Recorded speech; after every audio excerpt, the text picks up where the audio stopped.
I died at 32 in a car accident on the way to my third IRS audit, and I woke up at 23 on the morning my sister asked me to help her with her taxes. The sunlight slanting through my old apartment windows felt wrong. Too bright, too early. I sat up in bed, heart hammering, and stared at my hands.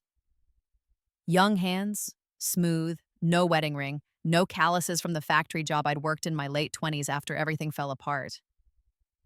My phone buzzed on the nightstand. The screen showed a date that made my breath catch. April 2nd, 2015. 9 years ago.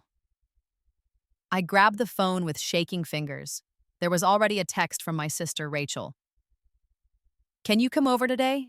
Need help with something important." I knew exactly what she wanted. I remembered this day. This was the day everything started, the day I signed the tax return that would eventually destroy my life. But this time, I knew how it ended. In my first life, I'd gone to Rachel's apartment that afternoon without hesitation. She was my older sister, and I'd always looked up to her. She had 2 kids, Jaden and Brianna, and she'd been struggling since her boyfriend Marcus left. I wanted to help.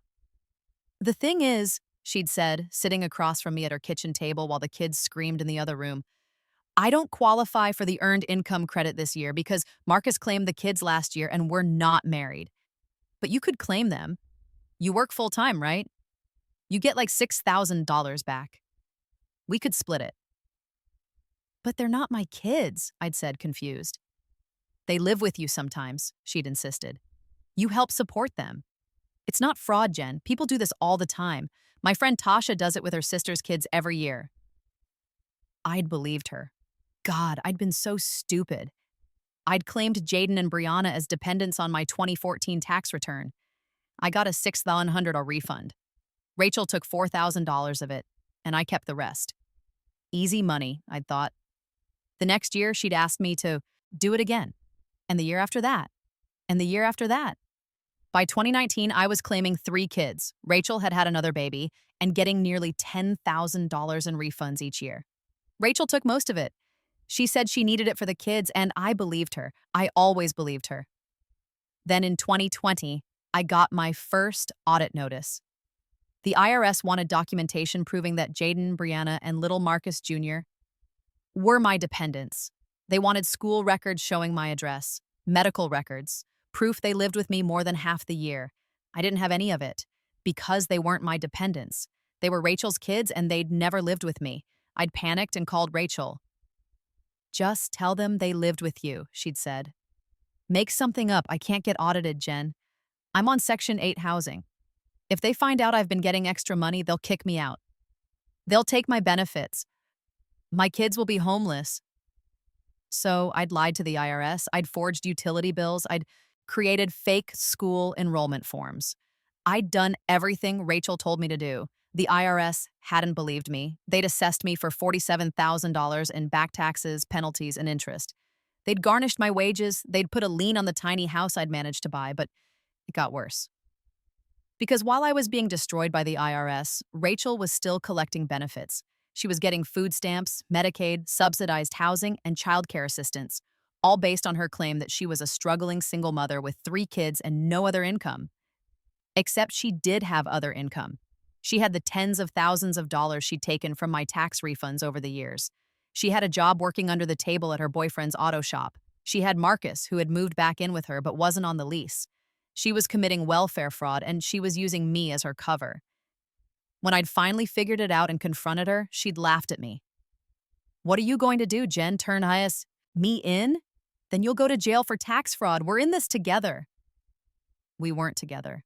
I was drowning while she lived comfortably in her subsidized apartment, driving a car I didn't know she could afford, wearing clothes that should have been out of her budget.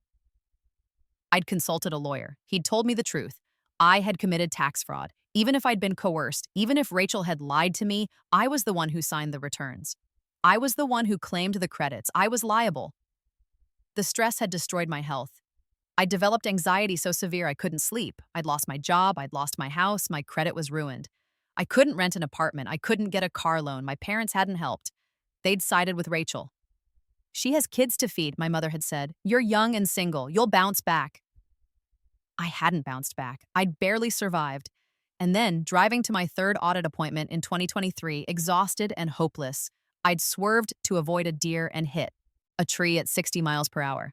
I died thinking about how unfair it all was, how I'd trusted my sister, and it had cost me everything. Now I was staring at Rachel's text message, and I had a choice. I could ignore her, I could refuse. I could avoid the whole disaster, but that wouldn't be enough. Rachel would just find another way to commit fraud. She'd find another victim. Maybe she'd pressure our younger brother, Tyler. Maybe she'd forge documents herself. And more than that, I wanted justice. I wanted her to face consequences. I wanted everyone who had dismissed my suffering to understand what she'd done to me. I wanted revenge. I texted back, "Sure, I can come over at 2." Rachel's apartment looked exactly as I remembered it. The same worn furniture, the same smell of old cooking and air freshener. Jaden and Brianna were watching cartoons in the living room. They were so young. Jaden was only 4, Brianna barely 2. In my first life, I'd loved those kids. I'd bought them presents. I'd babysat them.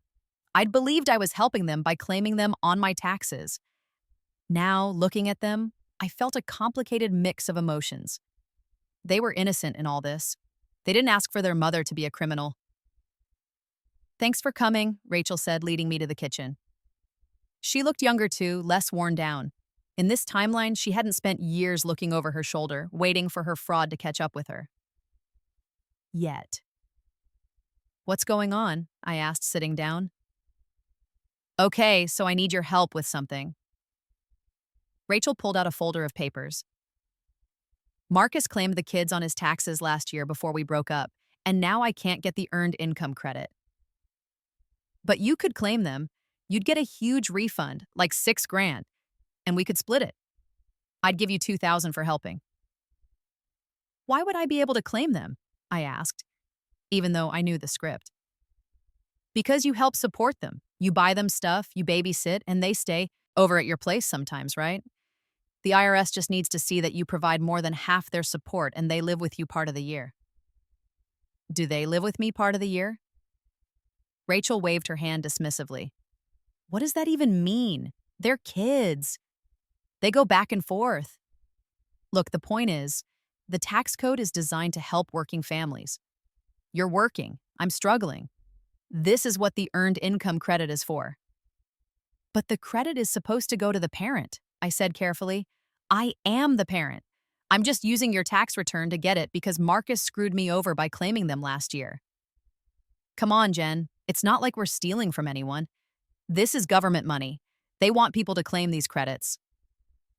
I looked at her, this woman who had destroyed my life with her lies, and I felt a cold clarity settle over me. "Can I think about it?" I asked. Rachel's face tightened. "What's there to think about? I need to file my taxes this week. I'm counting on that refund, Jen." "I just want to make sure I understand the rules," I said. "Let me do some research, okay? I'll get back to you in a few days." "Research?" Rachel laughed. "It's not that complicated. You claim them, you get money, easy." "I'd still like to check. I don't want to do anything wrong." Her expression cooled. "Fine, but don't take forever. I need that money." I left Rachel's apartment and drove straight to the public library. I had a plan forming in my mind, but I needed information. I needed to understand exactly what Rachel was doing and how to prove it. I spent hours reading IRS publications. I learned about the tiebreaker rules for claiming dependents. I learned about the residency test, the support test, the relationship test. I learned that only one person could claim the earned income credit for a child in any given year, and that person had to be the child's parent or legal guardian and had to have the child living with them for more than half the year. Rachel's scheme was fraud, clear, unambiguous fraud. I also researched welfare programs. I pulled up information about Section 8 housing, SNAP benefits, Medicaid. I learned about income limits and reporting requirements. If Rachel was receiving benefits based on being a single mother with no income, but she was actually receiving thousands of dollars from tax refunds, she was committing welfare fraud. And I knew from my first life that she was also working under the table and living with Marcus even though he wasn't on her lease. The question was, how could I prove it? In my first life, I hadn't figured out the full extent of Rachel's fraud until years later, when I was already destroyed. But now I had foreknowledge. I knew what she was doing. I knew where the evidence was. I just had to collect it. Over the next few weeks, I became a spy in my own family's life. I started documenting everything. Every time I saw Marcus's car at Rachel's apartment, I took a photo with a timestamp. Every time I heard her talk about her under-the-table job, I made a note. Every time she posted on Facebook about buying something new, a flat-screen TV, new furniture, a trip to the beach, I screenshot it. I told Rachel I'd decided not to claim the kids. I looked into it and I don't think they qualify, I said. They don't live with me more than half the year. She'd been furious. You're being ridiculous. I told you, people do this all the time. Then you should do it yourself. I can't. I told you, Marcus already claimed them last year. The IRS won't let me claim them this year. Maybe you should talk to a tax professional. I can't afford that. God, Jen, I thought you wanted to help me. I thought you cared about your niece and nephew. The guilt trip had worked in my first life. This time I stood firm. I'm sorry, Rachel, I can't do it. She'd stopped speaking to me for a month. My mother called to scold me. Your sister is struggling, and you won't even help her with something simple. What's wrong with you? It's not legal, Mom. If the IRS found out, I could get in serious trouble. The IRS isn't going to find out. You're being paranoid. I wasn't paranoid. I was careful. Rachel found someone else to claim her kids. I didn't know who at first, but I found out later it was our cousin Amber. Amber was young and naive, just like I'd been. Rachel spun her the same story and Amber believed her. I felt bad for Amber, but I couldn't warn her without revealing what I knew. Not yet. Instead, I kept gathering evidence. I got a job as an administrative assistant at a tax preparation office. It was easy work, and it gave me access to professional tax software and connections to CPAs who could explain the finer points of tax law. I befriended an IRS revenue agent at a community workshop. Her name was Sandra Chen, and she was passionate about stopping tax fraud. The Earned Income Credit is one of the most valuable credits in the tax code, she told me over coffee one day. It lifts millions of families out of poverty, but it's also one of the most abused. People claim kids who aren't theirs, inflate their income, lie about their filing status. It costs the government billions every year. What happens when someone gets caught? I asked. Depends on the severity. If it's a mistake, we assess the back taxes plus penalties and interest. If it's intentional fraud, we can press criminal charges, prison time, fines, permanent ban from claiming the credit ever again. And if someone is also getting welfare benefits fraudulently? Sandra's expression hardened. Then they're looking at federal and state charges. Welfare fraud is taken very seriously, especially if they're collecting from multiple programs. I absorbed this information carefully. I waited. I let months pass. I let Rachel think she'd gotten away with it. Amber filed her taxes and got a big refund. Rachel took most of the money, just like she'd done with me. She upgraded her car, she bought new furniture, she posted pictures on Facebook of her blessed life. Meanwhile, I built my file. I had photos, I had financial records, I had screenshots of Rachel's social media showing expenditures that didn't match her claimed income. I had testimony from neighbors who'd seen Marcus living at the apartment. In September 2015, I made my first anonymous call to the IRS fraud hotline. I want to report someone for tax fraud, I said. She's claiming children as dependents who don't live with her, and she's having other people claim them to get fraudulent refunds. The agent on the other end took down the information. Rachel's name, Amber's name, the tax years in question. We'll look into it, the agent said. These cases can take time to investigate. I knew. In my first life, my audit had taken 2 years to resolve, but I was patient now. I had time. A month later, I made another call, this time to the state welfare fraud hotline. I want to report someone receiving benefits they're not entitled to, I said. She's claiming to be a single mother with no income, but she's living with her boyfriend and working under the table. She's also been receiving large tax refunds that she hasn't reported. Again, the agent took down the information. Again, I was told they'd investigate. I hung up and felt a dark satisfaction settling in my chest. The wheels of justice turn slowly, but they turn. In January 2016, Amber got an audit notice. She called Rachel in a panic, and Rachel called me. "Amber's being audited," she said, her voice tight. "They're asking for proof that the kids lived with her." "That's terrible," I said, keeping my voice neutral. "She's freaking out. She doesn't know what to do. Maybe she should talk to a tax attorney." "She can't afford that." "Jen, you used to work at a tax place, right? Can you help her?" "I don't know anything about audits," I lied. "Please, this is bad. If they find out she shouldn't have claimed the kids, they'll make her pay everything back. She'll be ruined." Good, I thought, but I said, "I'm sorry, Rachel, I really can't help." She hung up on me. Amber tried to fight the audit. She lied to the IRS, just like I had in my first life.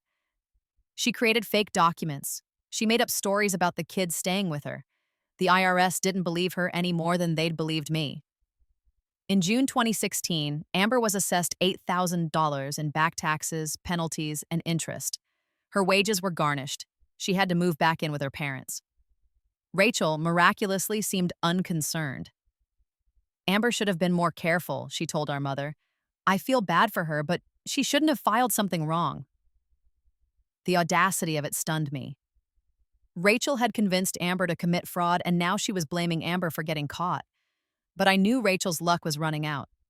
In August 2016, Rachel got her own letter from the IRS. She, called me, panicked. "They're auditing me. They're saying I can't claim the kids because Amber already claimed them. They want me to prove the kids lived with me." "Can you prove it?" I asked innocently. Of course I can prove it. They're my kids. They live with me." "Then you should have documentation. School records, medical records, that kind of thing." "I have all that." "But Jen, what if they look deeper? What if they find out about Marcus?" "What about Marcus?" "He's been living with me. If they find out, they might tell Section 8 and I could lose my housing." My heart rate picked up. This was it. This was the moment. "That sounds serious," I said. "Maybe you should talk to a lawyer." "I can't afford a lawyer. You have to help me."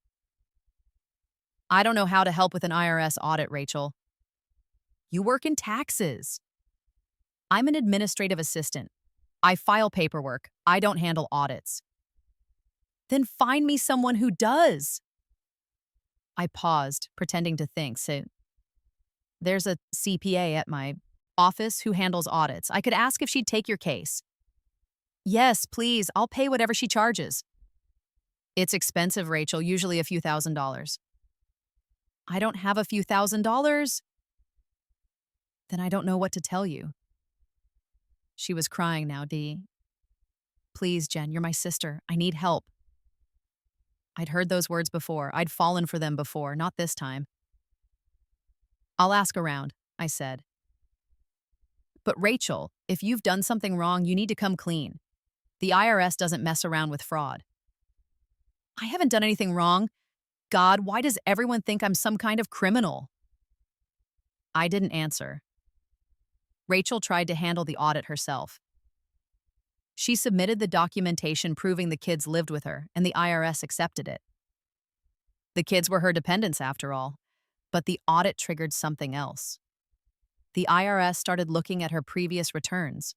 They noticed that different people had claimed her children in different years. They started asking questions. Why had Amber claimed the children in 2014? Why had Rachel claimed them in 2015 and 2016? Where had the children actually lived? Rachel's story fell apart under scrutiny. And then, in November 2016, the real hammer fell. Rachel got a notice from the State Welfare Fraud Investigation Unit. They'd received a tip about unreported income and an unauthorized occupant in her Section 8 housing. They wanted to interview her. They wanted to see her financial records. They wanted to inspect her apartment. Rachel called me, hysterical. "They're investigating me for welfare fraud. They think I've been hiding income and lying about Marcus." "Have you?" I asked. "No. I mean, yes, Marcus lives with me sometimes, but it's not like he's on the lease. And the money from the taxes, that was a loan from Amber. I was helping her. She couldn't even keep her lies straight." "Rachel, you need a lawyer." A real lawyer. I can't afford a lawyer. Then you need to cooperate with the investigation and tell the truth. The truth? The truth will get me evicted. I'll lose my benefits. My kids will have nowhere to go. And whose fault is that? I thought. But I kept my voice sympathetic. I'm sorry you're going through this. This is all Amber's fault. If she hadn't screwed up the audit, none of this would have happened. I almost laughed. Even now, facing the consequences of her own actions, Rachel was blaming someone else. The investigation moved quickly. The state fraud unit was efficient and thorough. They interviewed Rachel's neighbors, who confirmed that Marcus had been living in the apartment for years. They pulled her bank records and found deposits that didn't match her reported income. They cross-referenced her tax returns with her welfare applications and found the discrepancies. Rachel had claimed on her Section 8 paperwork that she had no income other than her part-time job at a grocery store, which paid minimum wage. But she'd received thousands of dollars in tax refunds every year. She'd been working under the table at Marcus's shop. She'd been living with a partner who contributed to household expenses. She'd lied about everything. In February 2017, Rachel was charged with welfare fraud. The charges included theft of government benefits, making false statements to obtain benefits, failure to report income, failure to report household composition. The total amount of fraudulently obtained benefits, $67,000 over 4 years. She was also hit with IRS penalties for the fraudulent tax returns. Even though the kids were legally hers, she'd been part of a scheme to have other people claim them to maximize refunds. The IRS considered this tax fraud. Her total liability between the state and federal governments, $94,000. Rachel couldn't pay it. She had no assets, no savings. She was drowning in debt. She was evicted from her Section 8 housing. Her benefits were terminated. She was sentenced to 18 months in prison, suspended pending repayment of the fraudulently obtained benefits. She had to get a real job, a legitimate one, where taxes were withheld and income was reported. She had to set up a payment plan with the state. She'd be paying it off for the rest of her life. My family imploded. My mother blamed me somehow. "You worked in taxes," she said. "You should have helped Rachel understand the rules. This is partially your fault." I stared at her. How is Rachel's fraud my fault? "You could have warned her. You could have explained what she was doing wrong." I did warn her. She didn't listen. "You didn't try hard enough." The injustice of it burned, but I was used to my mother's favoritism. Rachel had always been the golden child, and I'd always been the scapegoat. But I had something my mother didn't know about. I had documentation. "Mom, Mom," I said calmly. Rachel knew exactly what she was doing.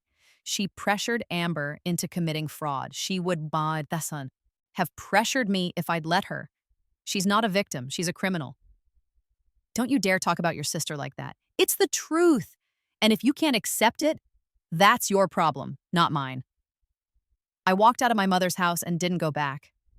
Tyler, my younger brother, reached out to me a few weeks later. "I heard about what happened with Rachel," he said. "Mom's been saying you turned her in." "I didn't turn her in," I said, which was technically true. My tips had been anonymous. "But you knew what she was doing?"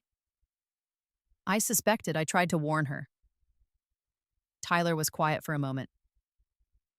"She tried to get me to claim the kids one year. I told her no. She got really mad at me." My stomach dropped. "When?" "Like 2013? Before she started asking Amber. She said it was no big deal. Everyone did it." "I'm glad you said no." "Yeah, me too." He paused. "For what it's worth, I don't think you did anything wrong. Rachel made her own choices. It was the first time anyone in my family had acknowledged that." "Thanks, Tyler." Amber figured it out eventually. She cornered me at a family gathering in the summer of 2017. "You reported Rachel, didn't you?" I met her eyes. "I gave the IRS information they needed to investigate fraud." "You destroyed her life." "She destroyed her own life, and she tried to destroy yours." Amber's face flushed. I'm the one who got audited. I'm the one who has to pay back thousands of dollars. Because she convinced you to commit fraud. You could have warned me. Would you have listened? Or would you have told Rachel and then she would have been more careful? Amber didn't answer. Rachel is a con artist, I said quietly.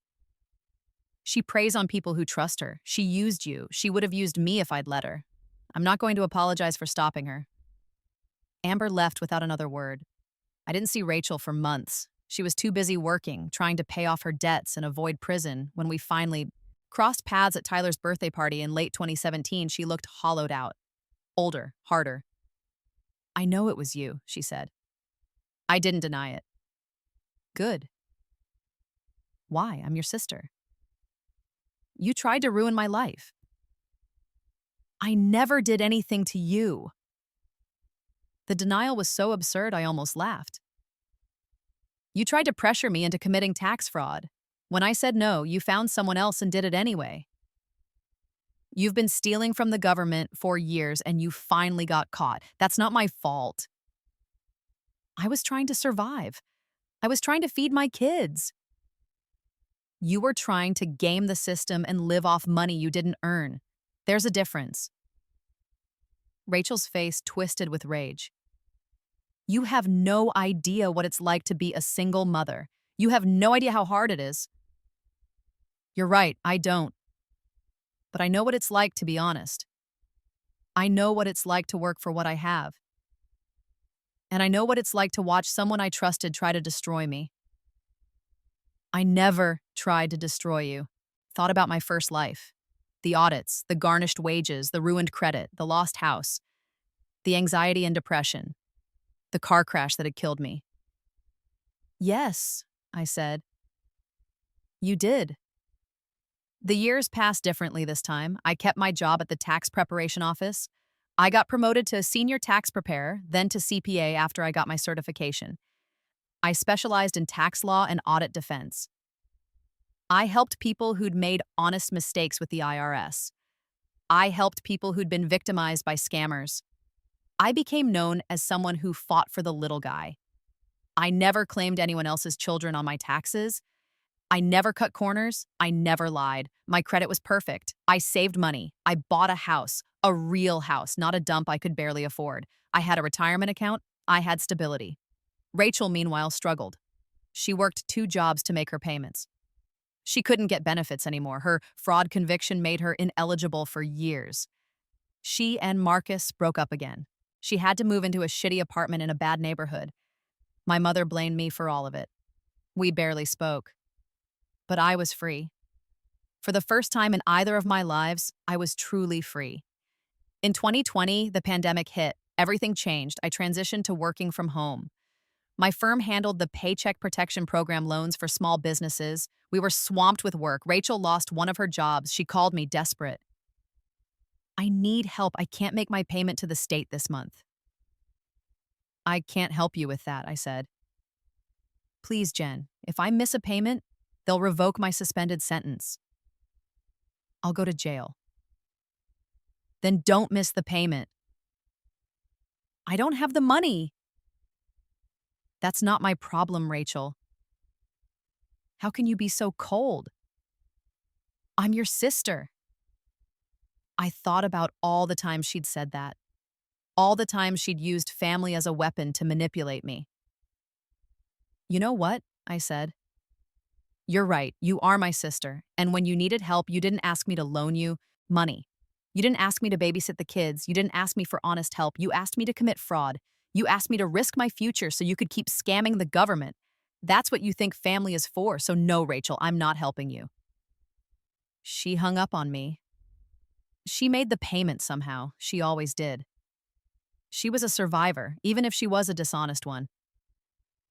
In 2023, on the anniversary of the day I died in my first life, I went for a drive. I took the same route I'd taken before, the road that led to the IRS office where I'd been heading for my 3rd audit. The road where I'd swerved to avoid a deer and crashed. But this time, I wasn't going to an audit. I had no reason to. My taxes were clean. My life was clean. I drove slowly, carefully. I saw the deer standing on the side of the road just like before. It watched me pass with dark, liquid eyes. I made it to the other side. I'm 32 now, the same age I was when I died. Rachel is 41. She's still paying off her debts. She'll be paying them off until she's 50. Amber cut ties with both of us. I don't blame her. Tyler and I are close. He's the only family member who understood what Rachel did to me, or tried to do in this timeline. My mother still doesn't speak to me. She blames me for tearing the family apart, but I didn't tear it apart. Rachel did that when she chose fraud over honesty. I just made sure she faced the consequences. Sometimes I wonder if I should feel guilty. I destroyed my sister's life after all. I reported her to the authorities. I watched her fall. But then I remember my first life. I remember the fear and the shame and the hopelessness. I remember dying on a dark road, alone and broken, because of what she'd done to me. And I don't feel guilty at all. I feel free. Last week, I got a letter in the mail. It was from the IRS. For a moment, my heart stopped. Old trauma dies hard. But when I opened it, it wasn't an audit notice. It was a notice that I'd been selected for the IRS Whistleblower Award program.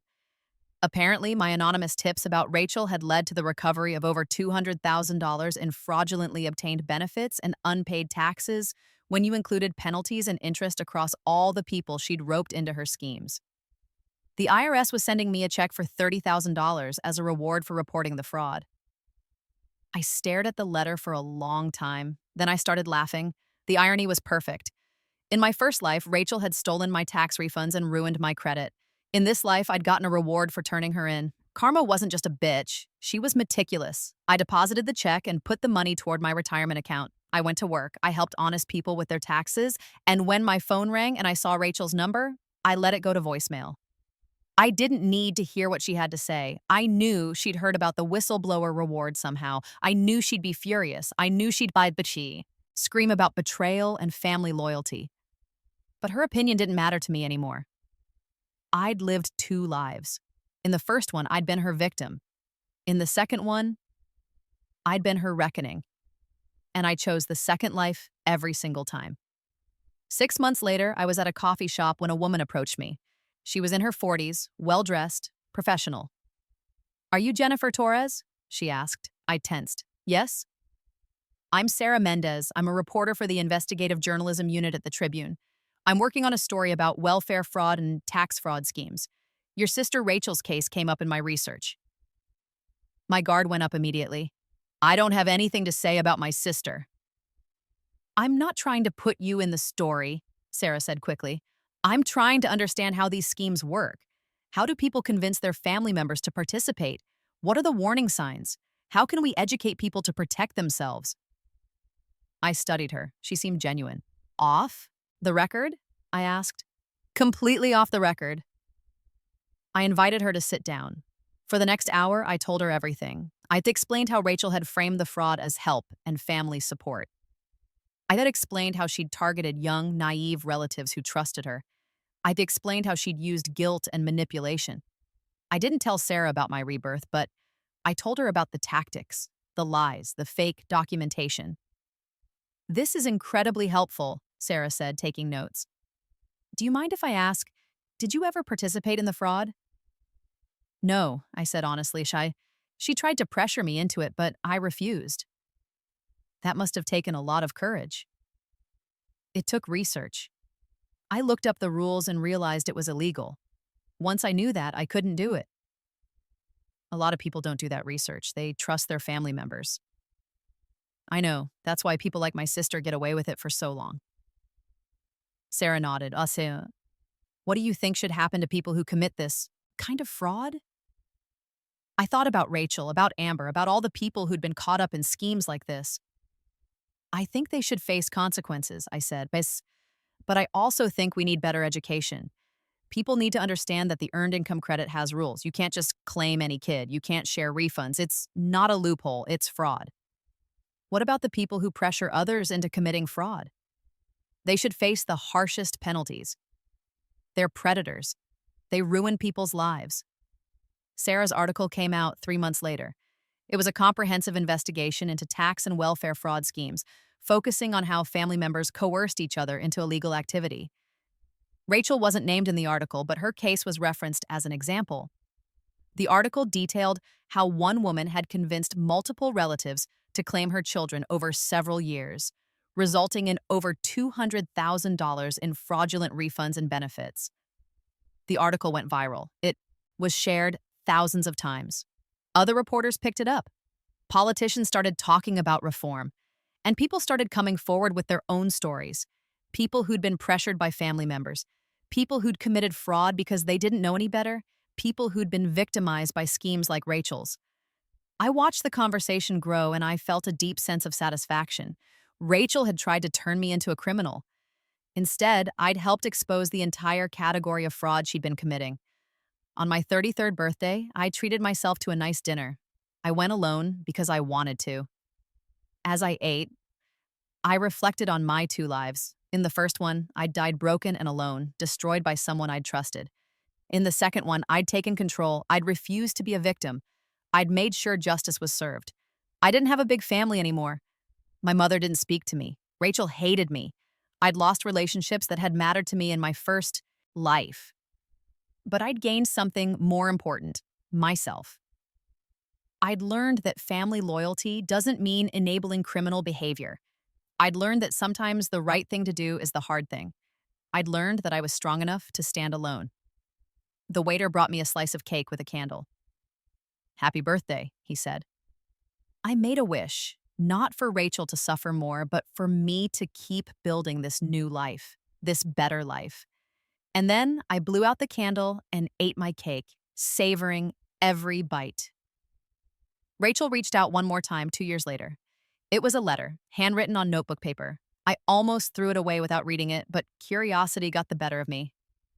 "Dear Jennifer, I know you probably don't want to hear from me. I know you hate me. I understand why. I've had a lot of time to think about what I did. The fraud, the lies, the way I treated you and Amber, and everyone else who tried to help me. I'm not writing to ask for forgiveness. I don't deserve that. I'm writing to say I'm sorry. I was wrong. I was selfish. I was so focused on surviving and making sure my kids had what they needed that I didn't care who I hurt. I convinced myself that what I was doing wasn't really wrong, because the government had money and I didn't. But it was wrong, and I'm paying for it now. I'll be paying for it for the rest of my life. I heard you got a whistleblower reward. Part of me wants to be angry about that. But mostly I'm just impressed. You beat me at my own game. You were smarter than me. I hope you're doing well. I hope you're happy. You deserve to be. I don't expect you to write back. I just wanted you to know that I finally understand what I did. Rachel." I read the letter 3 times. Part of me wanted to believe it was genuine. Part of me wondered if it was just another manipulation. In the end, it didn't matter. I wrote back briefly, "Rachel, I accept your apology. I hope you've learned from your mistakes. I'm doing well. I hope someday you are too. Jennifer." I didn't offer reconciliation. I didn't offer to help her. I didn't open the door to a relationship. But I gave her what I could, acknowledgement. And then I moved on. I'm 35 now. I've been living my second life for 12 years. I'm a partner at my firm. I own my house outright. I have a retirement account that's fully funded. I have friends, hobbies, a life that belongs to me. I volunteer with a nonprofit that helps people with IRS issues. I teach workshops on tax literacy. I help people understand their rights and responsibilities. I've helped dozens of people avoid the mistakes I made in my first life. I've helped them stand up to family members who pressure them into fraud. I've helped them protect themselves. It's my way of honoring the person I was, the person who died on that dark road, broken and defeated. She deserved better. And this time, I'm making sure I get it. Sometimes I wonder what would have happened if I hadn't been reborn. Would Rachel have continued her fraud indefinitely? Would she have eventually been caught anyway, or would she have gotten away with it? I'll never know. What I do know is this: I was given a second chance, and I used it. I didn't use it to be rich or famous. I didn't use it to live some perfect fantasy life. I used it to be free, to be honest, to be myself. And I used it to make sure that the person who tried to destroy me faced consequences. Some people might call that revenge. I call it justice. And I sleep just fine at night. The last time I saw Rachel in person was at our father's funeral 3 years ago.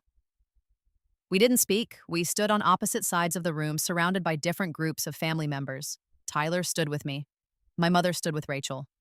After the service, Rachel approached me. Can we talk? What about? I just, I wanted to say that I know things are complicated between us, but Dad would have wanted us to try to get along. I looked at her. She looked tired, worn down by years of working 2 jobs and paying off debts. Her kids were teenagers now, almost adults. They didn't look at me. Dad enabled you for years, I said quietly. He made excuses for you. He told me I was being difficult when I tried to set boundaries. So, no, I don't think Dad would have wanted me to get along with you. I think he would have wanted me to keep enabling your bad behavior just like he did. Rachel flinched. That's not fair. It's completely fair, and I'm done pretending otherwise. I walked away. I don't hate Rachel anymore. Hate requires energy, and she's not worth my energy. But I don't forgive her either. Forgiveness requires trust, and she destroyed that beyond repair. What I feel toward her now is, well, nothing. Indifference. She's a person who made bad choices and faced consequences. That's all. And I'm a person who protected myself and built a good life. That's all. We're not enemies. We're not family, not really. We're just 2 people who used to know each other, moving through separate lives. On the 10th anniversary of my rebirth, I went back to the library where I'd first researched tax fraud. I found the same table where I'd sat, reading IRS publications and planning my strategy. I sat down and opened my laptop. I started writing. I wrote about my first life. About the fraud, the audits, the destruction.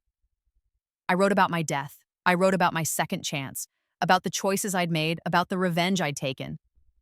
I wrote it all down, every detail, every emotion. And when I was done, I had a manuscript, a memoir. I called it The Second Time Around: How My Family's Fraud Destroyed Me and How I Made Sure It Never Happened Again. I sent it to literary agents. Most rejected it, but one took a chance on me. The book was published a year later. It became a minor bestseller, not huge, but enough for people to read it, enough for people to learn from it. I did interviews. I talked about tax fraud, welfare fraud, family manipulation. I talked about the importance of setting boundaries and protecting yourself, even from people you love. I talked about everything except the rebirth. That part, I kept to myself. Rachel never commented publicly on the book, but I know she read it. Tyler told me she called him furious, insisting that I'd made her sound worse than she was. Did you tell her she committed actual fraud? I asked Tyler. I told her you told the truth. What did she say? She hung up on me. The book changed my life in ways I didn't expect. I started getting messages from people who'd been in similar situations. People who'd been pressured by family members into fraud.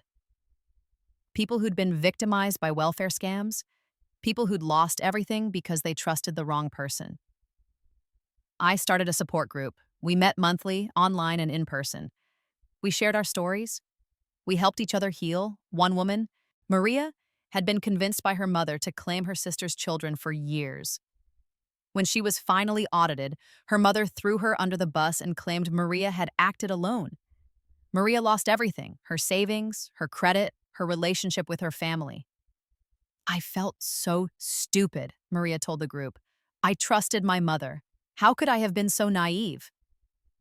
You weren't naive, Atsuke, I said. You were loving, you were loyal. Those are good qualities.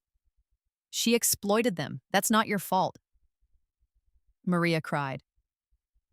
So did half the group. We'd all been there. We'd all trusted the wrong people. We'd all paid the price. But we were surviving. We were rebuilding. We were learning. And we were making sure it never happened again. I'm 40 now. I've been living my second life for 17 years. Rachel is 49. She finally finished paying off her debts last year. She's free of the legal system, but she'll never be free of the consequences. Her credit is ruined. She can't get benefits. She can't get a good job. Her kids are adults now. They know what she did. Jaden won't speak to her. Brianna maintains minimal contact. Marcus Jr., the youngest, still talks to her, but their relationship is strained. She's alone mostly. She works retail. She lives in a small apartment. She gets by. Sometimes I wonder if she regrets it, if she wishes she'd made different choices. But it doesn't matter. The past is the past, and we both have to live with the choices we made. Last month, I got an email from a young woman named Destiny. She'd read my book and wanted advice. My sister wants me to claim her kids on my taxes, she wrote. She says it's no big deal. Everyone does it, but I read your book and now I'm scared. What should I do? I wrote back immediately. Don't do it. It's fraud. You could lose everything. Tell your sister no. If she pressures you, cut contact. Your financial future is more important than her approval. Trust me. I know. Destiny wrote back a week later. I told her no. She's really mad at me. But I'm not doing it. Thank you for your book. You saved me. I stared at that message for a long time. In my first life, no one had saved me. I'd walked into the trap blindly and it had destroyed me. In my second life, I'd saved myself, and now I was saving others. That was worth everything. I've been asked in interviews if I regret reporting my sister. The answer is no, not even a little bit. Rachel made her choices. She chose fraud over honesty. She chose manipulation over integrity. She chose to risk her family's well-being for short-term gain. And when she got caught, she faced the consequences she deserved. I didn't ruin her life. She ruined her own life, and I just made sure she couldn't take me down with her. Some people think family means unconditional support, that you should protect your relatives no matter what they do. I disagree. Family means love, respect, and honesty, and when someone violates those principles, they break the family bond. Rachel broke that bond when she tried to use me. I was just honest about it. I've built a good life in my second chance. I have a career I'm proud of. I have friends who respect me. I have a home that's truly mine. I've helped hundreds of people avoid the mistakes I made. I've educated thousands more through my book and my workshops. I've made peace with my past, both versions of it. And I've forgiven myself for being naive in my first life. I was young. I trusted the wrong person. I paid a terrible price. But I learned. And I made sure it never happened again. 10 years from now, I'll be 50. Rachel will be 59, still living with the consequences of her fraud. My mother will be 80, probably still convinced that I'm the villain in the story. Tyler will be 47, hopefully still my friend and ally. And I'll still be here, living my life, helping people, making sure no one else falls into the trap I escaped. Because that's what my second chance was for. Not to live perfectly, not to be rich or famous, but to be free, to be honest, to be myself, and to make sure that the people who tried to destroy me never got the chance to do it again. The IRS sends me a letter every year, confirming my clean tax record. The state sends Rachel a letter every year, confirming her fraud conviction. We both get what we deserve. And that, finally, is justice.